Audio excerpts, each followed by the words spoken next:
Muy buenas noches, queridos amigos. Muchas gracias nuevamente por conectarse con nosotros a Diálogos de Avanza País. Es un programa que el partido político Avanza País lo dedica a sus militantes, simpatizantes y a todo el público en general que pueda seguir a través de las redes sociales del partido, tanto en el Facebook como en el canal de YouTube y como la red social Instagram.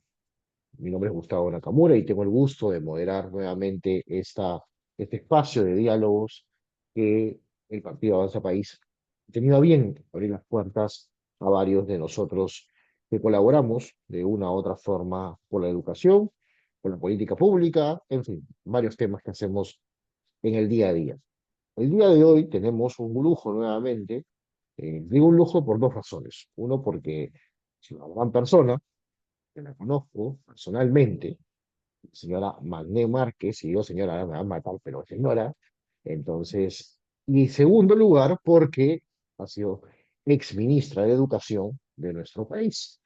Y entonces creo que es una persona que tiene la autoridad para hablarnos sobre el tema de la situación educativa, sobre el tema de educación, y a partir de este diagnóstico también le haré algunas preguntas, porque Avanza País propone algo sobre ello. En este caso, manejo una técnica que dirá cómo está la situación y lo alinearemos siempre al ideario partidario. Sin más, presento a a Márquez, ex ministra de Educación, que tendrá con nosotros la exposición del día de hoy. Todas las preguntas a través de los inbox de las redes sociales nos hacen llegar para poder hacerles llegar a ellos. Adelante, Magné. Hola Gustavo, buenas noches. Primero permíteme agradecerte y agradecer a Avanza País este espacio tan importante y que nos permite tratar temas que son de mucha importancia para nuestro país. En realidad el tema educativo es un tema que nos debe preocupar y ocupar a todos, no solamente a los partidos políticos, no solamente a las personas que hacemos gestión pública o que hemos trabajado en gestión pública, sino a la sociedad en su conjunto, en todos los niveles porque es un tema transversal, es un tema del cual depende nuestro desarrollo, no solo como país, sino que lo que me parece más importante como sociedad en general y más allá de cualquier frontera.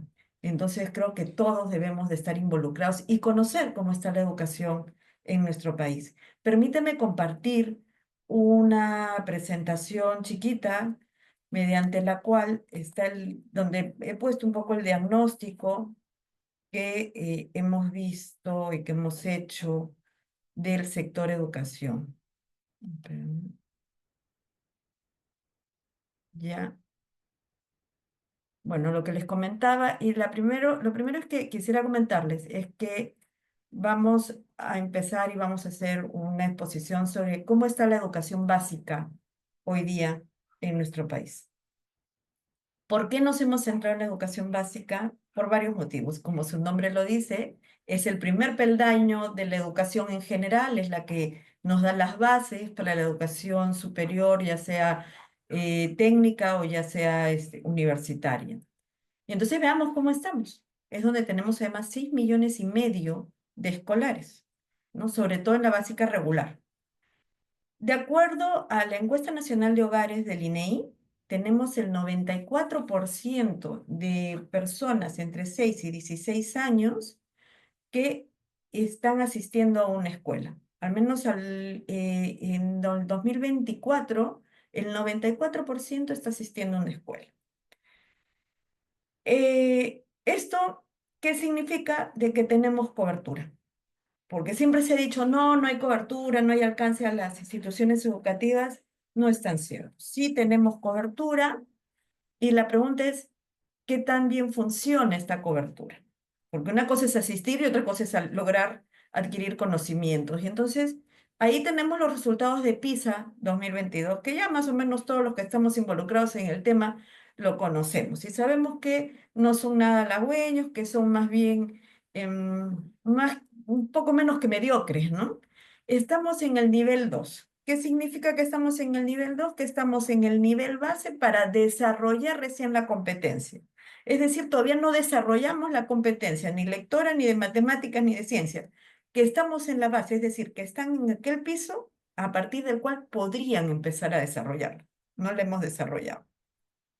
Este tema queda más en evidencia si empezamos a ver la evaluación censal, porque si empezamos a ver los resultados de la evaluación censal, nos dice claramente que las regiones más pobres, que tienen menos recursos, que tienen menos capacidad de gestión, son las que tienen menores resultados o peores resultados, para decirlo así, en cuanto a comprensión lectora y razonamiento matemático. Entonces, habría que analizar, y eso es un poco lo que queríamos decir acá, y es, ¿qué significa esto? ¿No? Porque además, ojo con PISA, los resultados de PISA, que hay que hacer acá el análisis, es entre el 2022, entre el 2018 y el 2022, no ha habido una variación. Lo dice el propio Ministerio de Educación. La UMC, la Unidad de Medición de la Calidad, señala claramente de que no hay variación entre el 2018 y 2022. Pero ¿qué pasó en ese entretiempo? Hubo el cierre de las escuelas a raíz de la pandemia. Entonces yo creo que es válido hacerse la pregunta, ¿qué significa esto? Que el cierre no los afectó, quiere decir que la escuela no, no nos ayuda en nada, no genera mayor conocimiento. ¿Qué quiere decir? De que las plataformas que se usaron fueron tan buenas, pero tan buenas que no perdieron nada de conocimiento, o es que los chicos en su día a día aprenden tanto o más de lo que aprenden dentro de una escuela. Me parece válida todo este cuestionario, válido este cuestionario. Y entonces ahí empezamos a analizar un poquito más y decimos a qué puede deberse. Y particularmente soy una convencida de que es el factor docente. El docente es el elemento más importante del proceso educativo. Eso está documentado, está analizado, lo dicen todos, tanto el Banco Mundial, el BID, la UNICEF, todos lo están diciendo. El docente es el factor fundamental. Entonces, ¿qué es lo que tendríamos que trabajar para mejorar? Y es el fortalecimiento de formación docente, que es necesario, eh, potenciar el pensamiento crítico y la resolución de problemas, y entendiendo como pensamiento crítico el tema de poder, perdón un minuto, el pensamiento crítico para nosotros debe ser la posibilidad de que hayan espacios de debate con diferentes puntos de vista, porque no puede ser una educación sesgada. Y ahí también es muy importante y preponderante el papel del docente, porque hemos visto casos de docentes, y no es un caso aislado, hemos visto varios casos de docentes que sí han estado ideologizando, si cabe el término, a los alumnos. Hemos visto, y pasa en redes y lo vemos todos, donde los niños salen con unas pancartas que no son propias de su análisis, ¿no? Es decir, un niño de 7, 8 años no tiene la capacidad de hacer un análisis político situacional, más allá de que podamos o no estar de acuerdo con lo que dicen las pancartas, pero no es lo lógico. Es decir, cuando hablamos de pensamiento crítico, hablamos de que deben haber espacios de debate donde puedan haber diversos puntos de vista y puntos de vista creados por los propios alumnos. Y eso lo tiene que saber manejar el profesor, porque todos, cada uno de nosotros tiene una posición ideológica, aunque diga que no. Y lo que tiene que aprender el docente es a guiar a sus alumnos hacia un desarrollo cognitivo, pero sin interferir en el mismo. Difícil reto, sí, pero se tiene que trabajar hacia ello. Y evidentemente estamos hablando de la evaluación de las políticas educativas. Hoy por hoy me temo que como tales no hay. O sea, yo veo que lamentablemente hemos cambiado de políticas educativas, ni siquiera en cada gobierno, sino en cada cambio de ministro, y te lo digo de primera mano. Es decir, hubo cierta continuidad. En el año 2023 entró Oscar Becerra, el ingeniero Oscar Becerra como ministro, luego entré yo, luego entró Miriam Ponce, y de alguna manera seguimos una misma línea. Lamentablemente esa línea no se ha mantenido, y entonces vemos que hay situaciones que se han ido perdiendo. Descentralización. Como les mencioné hace unos minutos, la incidencia de la descentralización en el proceso educativo. Cuando les mencionaba hace unos minutos, evidentemente hay una diferencia, una brecha entre una y otra región debido a los recursos y a la gestión, la capacidad de gestión en las regiones. Esto es innegable y tiene su correlato, como les decía, en los resultados de la ESE. los gobiernos regionales son los responsables de los presupuestos que se les asignan, ¿no? Y son los responsables en hacer la priorización del presupuesto que se le asigna. Y entonces ahí también es importante definir a qué nos referimos con calidad educativa, porque la calidad educativa no se termina en el construir un colegio enorme de ladrillo y cemento, ¿no? Con grandes ventanales, que es el sueño dorado de cuánto sitio hay, sino que pasa también por hacer capacitaciones, por permitir el acceso, porque todavía no podemos olvidar este 6% que no está dentro del sistema educativo, y ahí estamos hablando solamente de la población entre 6 y 16 años, ¿no? Entonces, eso es algo que tienen que trabajar los gobiernos regionales, y de la mano con los gobiernos locales. Yo no soy muy partidaria de la descentralización tal como está planteada. Creo de que hay una dualidad que hace bastante difícil llevar adelante las políticas nacionales. ¿Y a qué me refiero con la dualidad? Les pongo un ejemplo. Las direcciones regionales de educación deben su, su permanencia, o los directores regionales deben su permanencia en el cargo al gobernador regional. Jerárquicamente dependen de los gobiernos regionales. Sin embargo, la rectoría la tiene el Ministerio de Educación, obviamente funcional. Este distingo que de repente para muchos de nosotros es bastante simple, pues no lo es en la práctica, porque yo, y he sido testigo de excepción, no en esta estancia en el ministerio, sino como muchos de ustedes saben, yo he trabajado años antes en el ministerio, y entonces en mi rol como jefe de recursos humanos, tuve que viajar por muchos lados. Y en estos viajes yo veía de que la preocupación era, por decirles, les menciono algo que ya pasó mucho tiempo, un gobernador regional que no estaba de acuerdo con la evaluación que se hizo, la evaluación censal a docentes, a pesar que fue una norma de rango nacional y fue una política nacional. Este gobernador regional instruyó a los directores regionales, a los directores de UGEL, de que no se aplicara la prueba. Tuvimos que ir desde Lima a aplicarla, prácticamente avasallando funciones, ¿no? Y cuando hablamos con el director regional, estaba preocupado porque decía, yo les quiero hacer caso, ministerio, pero él es mi jefe. Y esa dualidad la vamos viendo en diversas cosas, ¿no? Con el tema de nombramiento, con el tema de contratación, cada uno empieza a poner algunos otros, a abrir candados y poner candados sobre la normatividad que ya tiene el ministerio. Entonces hay una sobrenormatividad también y no hay un papel claro de quién hace qué. Por otro lado, siento que el ministerio también, entendido como el ente rector, no ha sido capaz de mantener su rectoría, porque me temo que desde el ministerio se ve a la rectoría solamente como algo normativo. Y la rectoría no solamente se agota en el tema normativo, sino también tiene que ir en el tema de asesoramiento y de supervisión. Lamentablemente, estas dos funciones me da la impresión que no las está cumpliendo como debiera cumplirlas. No quiero decir que no se haga, pero al menos hasta lo que yo veo en este tiempo, se está haciendo solamente a pedido, de manera muy puntual, y creo que debiera hacerse de manera general, ¿no? Eso es parte de los problemas que tenemos con la descentralización.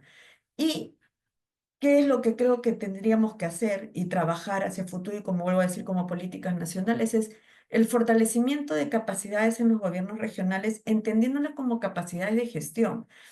Les comento también otro caso, por decirles en el tema de priorización de presupuesto y priorización de inversiones. Siempre se quejan que el Ministerio de Economía y Finanzas, uno, no les da el dinero, o dos, no prioriza lo que ellos están pidiendo. Sin embargo, hay una anécdota que me la acaban de comentar, y es un gobierno regional que viene y dice, tengo que arreglar tal colegio, es urgente, se van a quedar sin colegio, y no había recursos. En realidad el ministerio, el sector en general no tenía los recursos. Sin embargo, el gobierno regional sí los tenía. Y los tenía, pero los tenía priorizados para hacer un polideportivo. Entonces le dicen, oye, ante la emergencia te ayudamos y saca este dinero de este polideportivo y pásalo al colegio. Y dijo que de ninguna manera, porque para él era importante el polideportivo, porque se había comprometido con la población en hacer un polideportivo. La pregunta es qué es más importante, sin dejar de lado la importancia del desarrollo del espíritu deportivo, de la salud física, pues también es más importante en una situación donde no hay, es la formación académica, ¿no? Y además el espacio social que brinda el colegio, porque eso también no lo podemos dejar de lado. Entonces sí es necesario el fortalecimiento de capacidades de gobiernos regionales, junto con mayor presupuesto y autonomía en las decisiones. Y cuando hablamos de autonomía en decisiones, no queremos decir solamente que ellos decidan a su libre albedrío, porque podrían pasar situaciones como las que estamos mencionando. En cuanto a autonomía, lo que queremos mencionar y queremos capacitar, creemos que debiera de capacitarse y debiera de darse, es en el sentido de que ellos puedan ser capaces, luego de haberse capacitado, de ser capaces de cuáles son las prioridades que deben tener dentro de sus regiones. Obviamente las prioridades no son las mismas a nivel nacional, o sea, las prioridades que pueda tener Arequipa no son las mismas que pueda tener Huancavelica, es evidente. Y ahí también que sepan, como digo, tomar las decisiones, porque últimamente en este tema de descentralización he visto mucho el tema de los COAR. En mi estancia en el ministerio, más de un gobernador regional se me acercó para decirme que querían su colegio de alto rendimiento en su localidad. Cuando yo les explicaba, les decía que en verdad no me parecía que si querían construir un colegio, que lo construyeran, pero el modelo del COAR justamente es un modelo que supone escoger a los mejores. Y supone escoger a los mejores no de una localidad, de una provincia, sino de todo el país, porque así nació. Y tenemos casos realmente de éxito de chicos que se han ido a estudiar fuera, que incluso han seguido, después de terminar el COAR, han logrado becas a través del PRONAVEC o directamente a través de universidades y han logrado tener grandes trabajos fuera, ¿no? En instituciones como la NASA, en instituciones como Harvard. Entonces, realmente ha sido un modelo exitoso, pero el modelo se está agotando desde el momento en que todos quieren tener su COAR. ¿Por qué quieren tener su COAR? No lo tienen claro, pero quieren un COAR. Y eso lo he visto hasta en las altas esferas, porque la verdad es que todo el mundo quiere un COAR en su región, ¿no? Y debemos de darles las herramientas a los gobiernos regionales para que puedan entender, sobre todo los directores regionales en este caso, de qué se trata, no solamente en la parte administrativa, sino en la parte pedagógica, la priorización. Que este tema, por dar un ejemplo, de los COAR, no es viable en todas las regiones, ¿no? Y bueno, y el monitoreo y la evaluación de gestión descentralizada, como digo, acá se trata ya de hacer cumplir el rol rector del ministerio, debiendo entenderse no solo como un un ente normativo, sino también como un ente de asesoramiento, de acompañamiento y de supervisión. No podemos dejar de lado el papel supervisor del ministerio, renunciar a ellos, renunciar a su calidad de ente rector, y aparentemente eso es lo que se está haciendo, porque a muchos gobiernos regionales, no a todos, pero a muchos gobiernos regionales se les ha dado carta abierta en varias situaciones administrativamente hablando. Estamos hablando ahora de la calidad de los docentes. ¿Cómo estamos en calidad de docentes?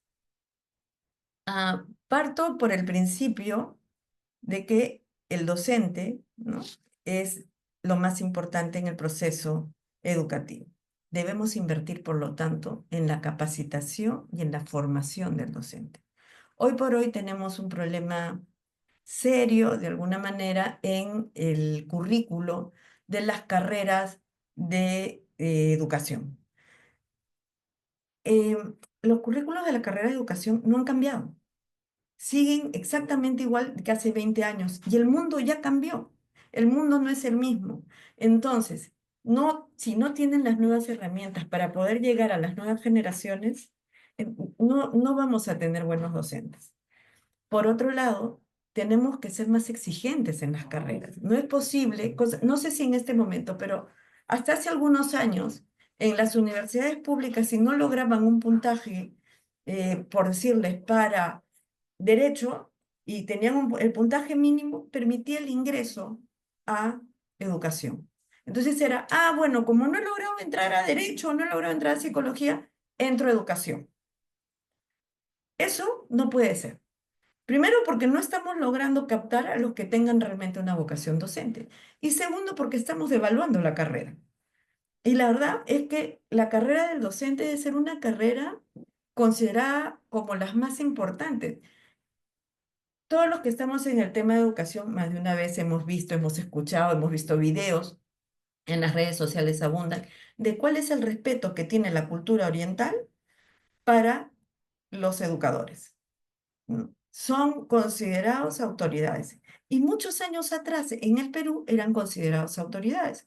Yo recuerdo haber viajado y haber visto cómo el izamiento de la bandera iban las autoridades del pueblo, entre las cuales se sentaba el profesor del pueblo. Hoy por hoy eso no existe. Entonces, ya no solamente estamos hablando de un problema de formación, sino también un problema de percepción. Y eso es algo que le tenemos que dar al docente. Entonces, tenemos que darle capacitación, tenemos que capacitarlo en lo que ahora es necesario saber. Ya no es optativo, ahora es necesario tener manejo de las tecnologías de la información, de las TIC. Tienen que saber ahora todo lo que es herramientas digitales. Tienen que conocer sobre neuroeducación. Hoy por hoy hay muchísimos estudios de neuroeducación de cómo el alumno aprende, pero tampoco no podemos perder de vista de que existen modas, ¿no? Y nosotros creo que como país hemos sido víctimas de la moda. La moda decía que teníamos que enseñar ya no por fonemas, sino por sonidos y casi guturales. Y entonces todos los colegios iban a enseñar por estos sonidos. Sin embargo, la neuroeducación, la neurociencia ya ha dicho, no, no, no, es por fonemas. O sea, el coquito de muchos años atrás, en realidad, sí funciona. Y esa es la manera correcta. Pero eso no lo hemos querido o no lo hemos podido eh, aprender, no lo hemos podido instaurar a nivel nacional porque seguimos con las modas. Y eso es lo que tenemos que evitar. Entonces, cuando hablamos de capacitación continua, no hablamos en capacitación en modas, hablamos de capacitación de herramientas que puedan ser sostenibles en el tiempo y que sean fehacientemente demostradas de que funcionan. ¿Como cuáles? TICs, neuroeducación, que ya hay mucha evidencia de cómo debe de ser el proceso formativo y el proceso de enseñanza. Como les decía, la exigencia en formación inicial debe ser rigurosa, cosa que no tenemos, ¿no? Y hoy por hoy también hay mucho desincentivo para el desempeño docente. Les mencionaba que le habíamos quitado esa prestancia a la carrera y yo soy una convencida de que se la debemos de devolver. O sea, lamentablemente hemos tenido personas como el presidente Castillo, el expresidente Castillo, si es que cabe el término de presidente, y entonces todo el mundo dice, el profesor Castillo, tenemos profesores como Castillo. Sí, es verdad, pero también tenemos profesores que se están empeñando en poder avanzar. Y no podemos desincentivar la meritocracia, ¿no? O sea, no podemos dejar de lado el tema meritocrático. Hoy por hoy tenemos un Congreso que ha dado una serie de normas que están permitiendo la entrada por la puerta falsa a la carrera docente. La carrera docente eh, se ha visto que siempre ha sido ya privilegiado la capacitación, el empeño de cada profesor, se ha visto de alguna manera mellada y en realidad cada vez más, porque cada vez permiten ingresar, que ya sea porque en algún momento aprobó una prueba, ya sea porque no sacó el título en su oportunidad. Y lamentablemente también tenemos congresistas que dicen, es que yo firmé y no me di cuenta, pero al fin y al cabo, hoy por hoy queda demostrado de que sí se dieron cuenta. Y entonces lo que se está haciendo ahí es privilegiar los votos que le puede representar este grupo de docentes sobre los educandos, y mi pregunta siempre va a ser, ¿quién saca cara por los alumnos? Porque lamentablemente no veo eso hoy por hoy en el ministerio. Entonces, las ideas ahí están, las reformas a la formación inicial docente, el respeto a la meritocracia, un respeto que debe ser sin ningún ápice de mella hacia la meritocracia y la capacitación en metodologías innovadoras, que es importante. En infraestructura, ¿cómo estamos? Bueno, el panorama tampoco no es muy alentador. Hoy por hoy tenemos 55.000 locales, de los cuales del 22% son urbanos, 78% rurales. El 56% de los locales requieren de sustitución total de la infraestructura y el 10% requiere reforzamiento. ¿Esto que supone? Una brecha se indica de 174.000 millones de soles. Para que tengamos una idea del tamaño de esta brecha, es el sector educación más o menos en los últimos 5 años ha tenido en promedio 3.000 millones de soles para este tipo de inversiones. El sector, no solo el ministerio, sino todo el sector. Entonces, evidentemente no hay manera de cubrir esa brecha si seguimos haciendo lo que venimos haciendo. Y bueno, la falta de saneamiento físico-legal, la falta de agua, electricidad y conectividad que ya todos conocemos. Entonces, aquí hay que empezar a pensar en algo diferente. Me queda claro que sin ayuda del sector privado no vamos a poder avanzar. Es necesaria la participación del sector privado. El Estado no tiene la capacidad. ¿Cuáles son las opciones? Alianzas público-privadas, obras por impuesto. Ya hay algunas experiencias exitosas que se pueden mostrar en unos colegios maravillosos, sobre todo en el sur, en Moquegua, en Tacna, en Arequipa, gracias a obras por impuestos. Southern, yo estuve incluso en la inauguración de un par de colegios de Southern. La construcción de escuelas con materiales sostenibles es importante. La verdad es que ahí trabajamos y hay un proyecto en el ministerio que ojalá siga avanzando en el sentido en que se ha trabajado con, que han trabajado con escuelas modulares. Estos módulos que se trabajan o que se llevan para casos de emergencia se pueden ordenar y armar una suerte de escuela. Y la verdad es que el proyecto funciona muy bien, el costo es mucho menor. Y aunque no es tanta la diferencia, estoy mintiendo ahí, no es mucha la diferencia, o es la mitad más o menos en relación a la diferencia de un colegio construido con cemento, pero de hecho es más rápido, nos evitamos el tema de mantenimiento. El mantenimiento prácticamente es libre hasta el día que lo tengan que reponer, o sea que es una compra directa, va y se cambia de escuela, perdón, de salón. Entonces ahí eso funciona bastante bien. Y el mantenimiento periódico de colegios, pero ahí sí, no con 300 millones porque no alcanzan, tiene que darse mayor cantidad y también tendría que trabajarse con APPs y obras por impuestos. El mantenimiento de colegios es importante, pero también es importante saber qué tipo de colegios tenemos, porque tenemos colegios, 75 los colegios del Bicentenario que se han trabajado de gobierno a gobierno, y estos 75 han costado alrededor de 80 millones cada uno. Son colegios que tienen ascensores, que tienen piscinas, que tienen todas las canchas habidas y por haber, pero no vamos a tener la posibilidad de darles mantenimiento. Así de claro, porque con el dinero que se tiene, no. Entonces, ¿nos sirve? Esa sería una pregunta que habría que tener en cuenta. Respecto a las brechas en manejo de TIC, ya sabemos que tenemos un acceso limitado tanto a dispositivos como a Internet, como a conectividad, entendiendo como conectividad que no hay acceso a la red dorsal, es decir, la última milla famosa, ¿no? Y obviamente el bajo nivel de formación de docentes y de estudiantes. Probablemente los estudiantes tengan mejor formación que los docentes en manejo digital porque ya son nativos digitales. ¿Qué es lo que hay que trabajar aquí? Es ser de alguna manera innovadores, trabajar convenios, trabajar en Internet satelital. Hay esa posibilidad. Y no solamente Starlink, hay otras posibilidades también que se han explorado y entonces hay que ponerle un poco más de ganas. Trabajar competencias digitales podrían ser convenios con con Khan Academy y el desarrollo de contenido digital que no necesariamente pasa por tener conectividad. Hay contenido digital fuera de línea que a través de dispositivos que permite que el docente pueda desarrollar sus clases de alguna manera acompañado y con una guía. Y bueno, las conclusiones, muy rápidamente porque el tiempo se agota, y es que es necesario proteger y reforzar la meritocracia en el magisterio.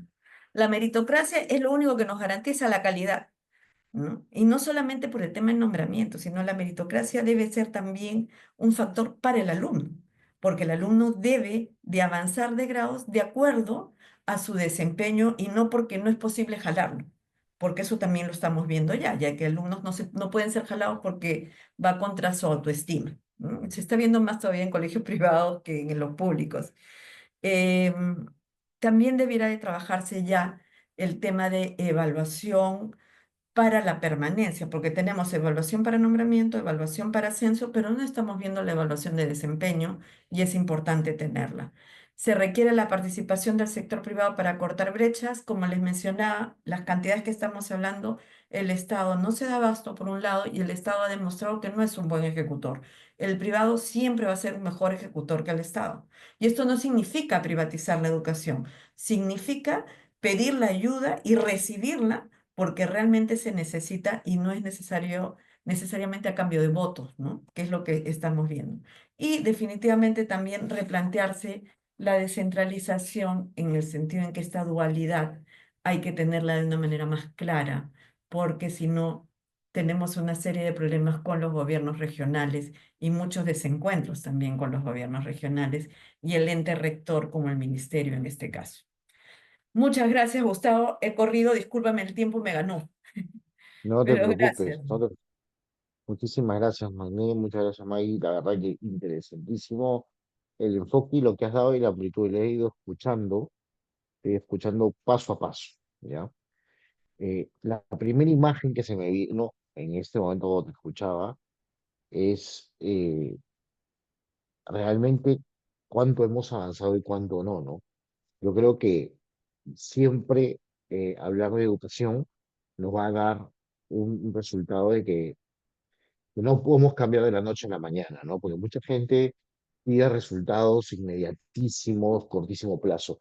Tú has participado en un gobierno donde tuviste la suerte de que una estabilidad de un ministro de 4 o 5 años. Entonces, ahí sí puedes ver resultados. Tú has estado 4 meses, ¿no? Y con todo respeto a la señora Dina Boluarte, pues una señora que la verdad que cayó de paso a ser vicepresidenta en este caso, con todo el respeto, porque constitucionalmente es presidenta de nuestro país hasta julio del 2026, en teoría, digo. Siempre digo en teoría porque en este país nunca se sabe qué puede pasar.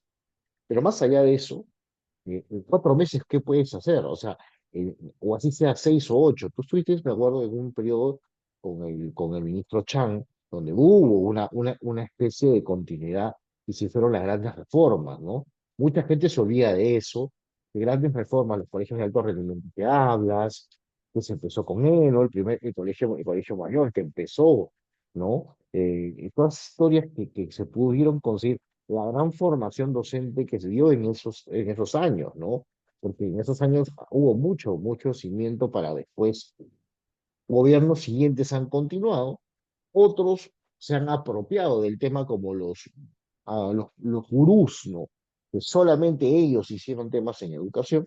No entro en pullas políticas porque si no sacó la lista y bueno, me puedo pasar toda la noche pero no es la idea. Entonces, un poquito viendo lo que tú estás diciendo, ¿qué sugerirías, no, para un eventual gobierno de cualquiera línea política, pero en este caso, ¿qué necesita el sector por tu experiencia, no? ¿Qué se necesita? Uno. Y lo segundo, yo sé que todo el mundo quisiera invertir en todo, ¿no? En infraestructura, siempre se habla de la famosa infraestructura, que no nos alcanza la plata, que no hay, pero bueno. Siempre se habla del tema docente, pues tocado muy bien el tema de la brecha, el populismo que ha entrado al sector de educación, ¿no? Donde ciertos parlamentarios de diferentes grupos políticos aprueban leyes sin saber qué aprueban, o algunos que dicen que aprobaron pero no habían leído la norma, ¿no?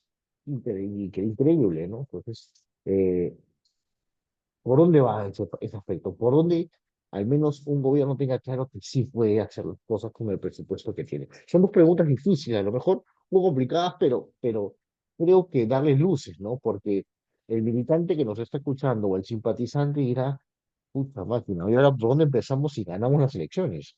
O si yo voy a ser alcalde o voy a ser gobernador, ¿qué competencias tendré? ¿Te imaginas? Todos los que nos están escuchando estarán dándose esas interrogantes. Te dejo esas preguntas a ver si nos puedes ayudar, por favor.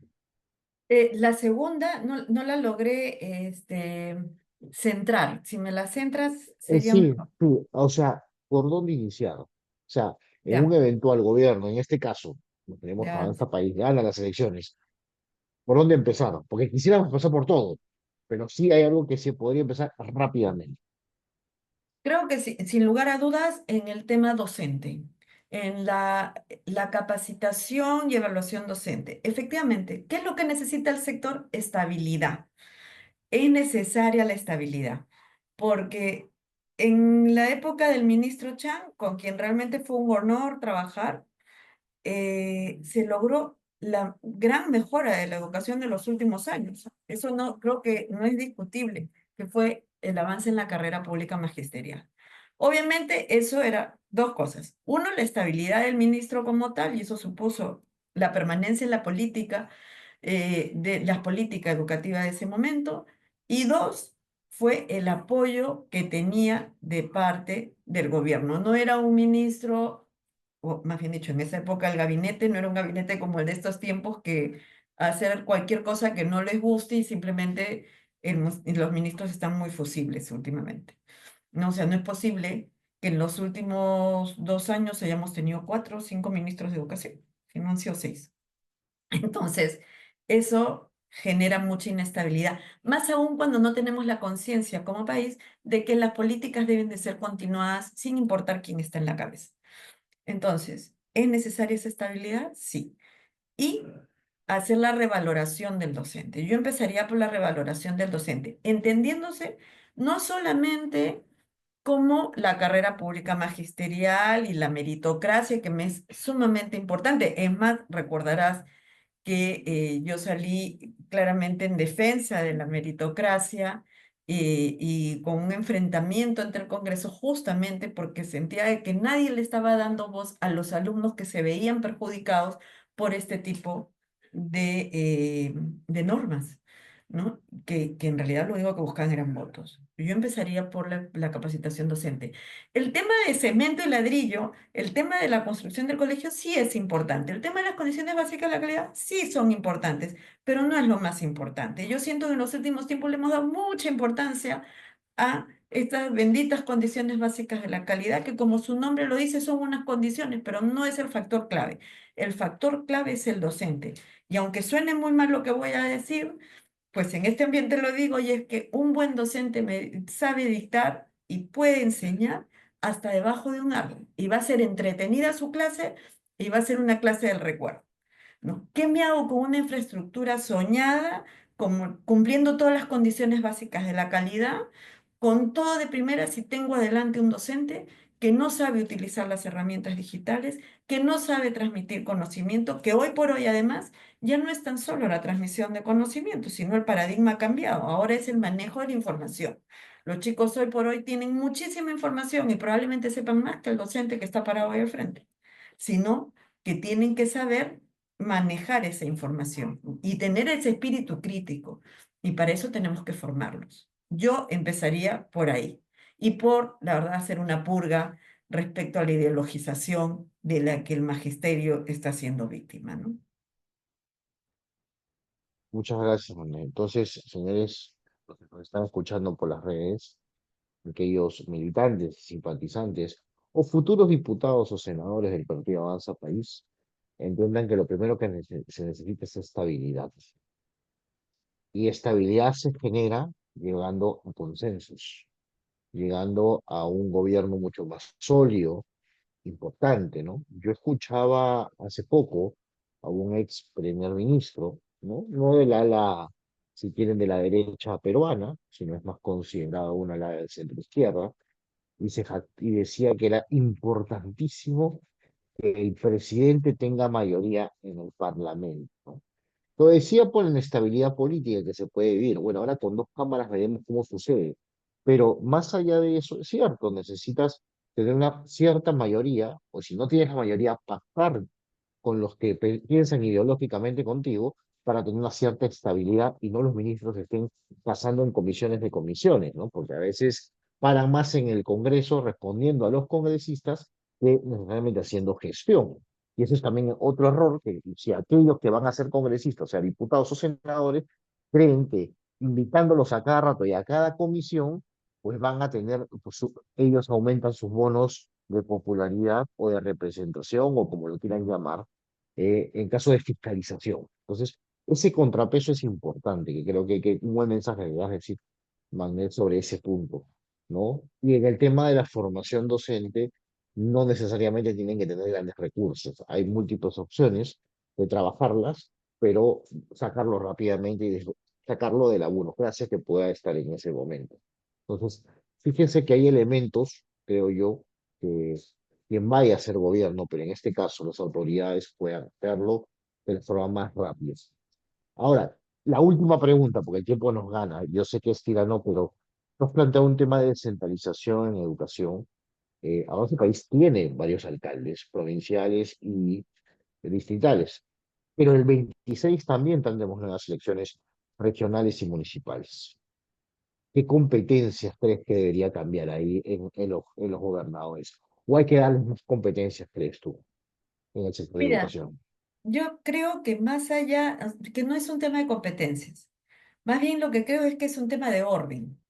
¿Y a qué me refiero? En que lo que hay que hacer es capacitar a los gobernadores regionales y también al ministerio, o sea, a ambos, los funcionarios del ministerio y a los gobernadores regionales y sus equipos, en qué significa esta rectoría del ministerio y que en realidad ellos son ejecutores. Para que tengan una idea, cada vez que en una región hay un problema de que un colegio se cae, que hace falta reconstruir un colegio, o que quieren abrir algo. Es más, lo vemos con los puentes peatonales, por mencionarles algo también, y acá cerca, todos van al ministerio correspondiente.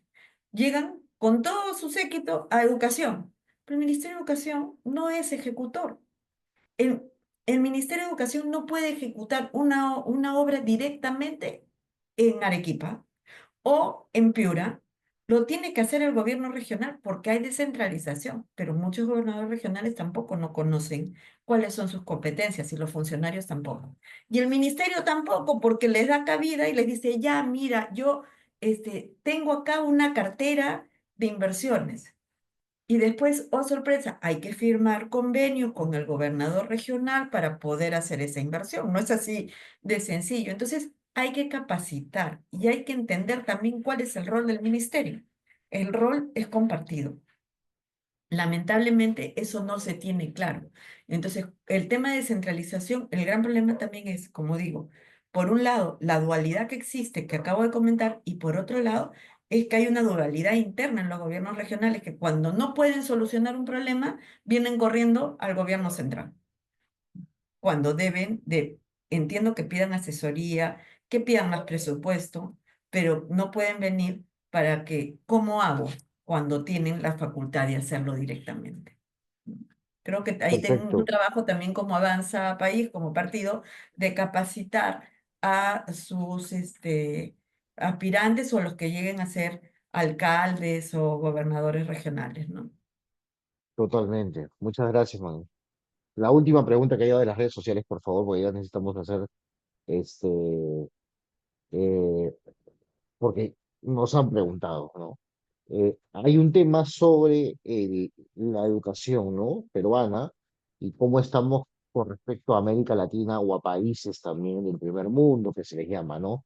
En el caso Finlandia, China, Israel, etcétera. El Perú está muy lejos con los pares de América Latina y con del primer mundo, como se dice en algunos lugares, o de un mundo mucho más desarrollado, o los países más desarrollados. Estamos muy lejos. Sí, definitivamente sí, porque todos estos países han logrado las competencias o están en proceso de logro de las competencias, de prácticamente lograrlas. Entonces, están en el nivel 3, nivel 4, dependiendo. Acá en América Latina, nosotros, a ver, los mejores en América Latina son Chile y Uruguay, ¿no? Y nosotros estamos casi similares a Colombia, a Brasil, no recuerdo si a Bolivia, pero por ahí vamos. Entonces, ¿esto qué demuestra? Evidentemente somos una región que tiene problemas compartidos, ¿no? Y que compartimos no solamente un tema de historia, sino un tema de actualidad, de idiosincrasia, y evidentemente hay un tema también de dispersión demográfica. Eso también genera mucha complicación para establecer políticas nacionales de mejora educativa y el tema, sobre todo, como decía yo, de formación docente, porque también cómo asignas a los docentes de acuerdo a su formación en cada localidad. Hay localidades que tienen lenguas nativas y entonces, si no tienes a un docente formado en lenguas nativas, no puedes enviar a nadie y al final se supone que no debes de enviar a nadie y al final terminas enviando a uno que no es docente, pero que habla la lengua, ¿no?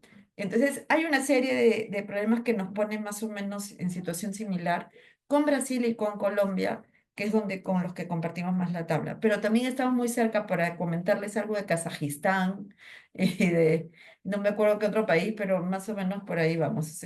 Que quede claro, es que estamos, a- a- hemos mejorado del 2009 al 2022, sí ha habido una mejora, desde el 2009. ¿Cuál creo yo que ha sido el factor? Definitivamente el tema de la carrera pública magisterial que empezó a Ujú, exigir las evaluaciones. A partir del 2009, miren que la carrera se implementa en el 2008, si mal no recuerdo, 2007. 2009 a ujú. 2022 ya empieza la curva, se empieza a mover la rueda, ya se ve la curva para adelante, para arriba, pero no es suficiente. Estamos recién en la base, en el piso, no estamos en el sótano. Antes estábamos en el sótano, ni siquiera teníamos la capacidad para poder empezar a desarrollar la competencia. Hoy por hoy estamos en el piso. A partir de acá podríamos empezar a desarrollar las competencias. Es verdad. Perfecto. Muchísimas gracias, Manuel. Nos ha ganado el tiempo, Maggie, ya. Nos ha ganado mucho el tiempo, pero interesante lo que acabas de mencionar. Yo solamente les tengo que decir a ustedes, futuros congresistas, diputados, senadores, regidores, alcaldes, gobernadores, consejeros regionales que nos están siguiendo por las redes del partido político Avanza País.